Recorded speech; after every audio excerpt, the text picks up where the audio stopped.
आम राज्य रे आम ओडिशा रे प्रवासी भारतीय दिवस पालन होगापाई जाऊँगी एवं ये प्रवासी भारतीय दिवस रे जोग दौथिबा समस्त एनआरआई मानू आमे स्वागत करुचु। विजु जनता दल तरफ भी आमे स्वागत करुचु। निश्चित भाव में एक गौरवर कथा आज एक कथा यदि संभव है कि ओडिशा रे प्रवासी भारतीय दिवस पालन करवा डीजी सम्मेलन करवा एक कथा यदि संभव हो पारुची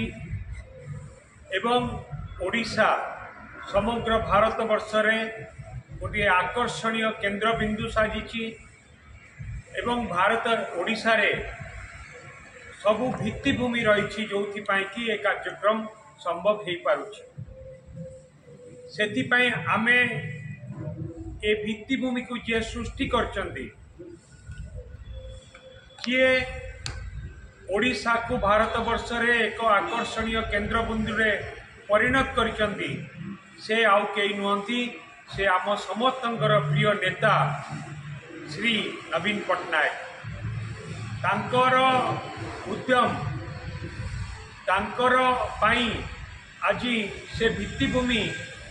ओडिशा रे सृष्टि हो पारी जोथि पाई कि आज प्रवासी भारतीय दिवस हो किंबा डीजी सम्मेलन हो एक कथा आज भुवनेश्वर रे ओडिशा रे हो पारु आमे सेतिपई नवीन बाबू को धन्यवाद दबा एवं ता सहित भी आमे जो एनआरआई माने योगदान करिवे तांकु भी स्वागत करिबा किंतु एई परिप्रेक्षी रे वर्तमान समग्र भारत वर्ष रे गोटे चर्चा साजिची एचएमडीपी को लेकिन एचएमडीपी आम भारत रे प्राय 4टी राज्य रे भी देखा देछि। प्रभु जगन्नाथ आशीर्वाद रु ओडिशा रे सेपरी किछि परिस्थिति नाही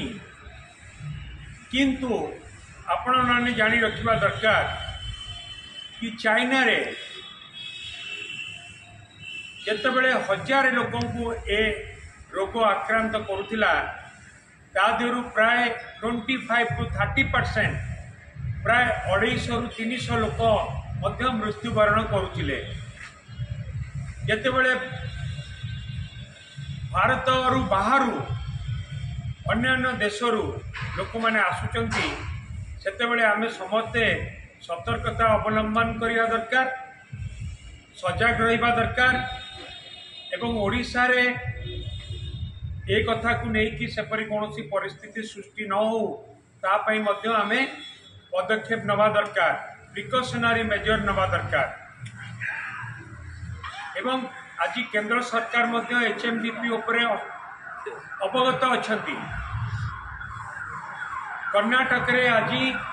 तांकर गाइडलाइन प्रकाश पाई केंद्र सरकार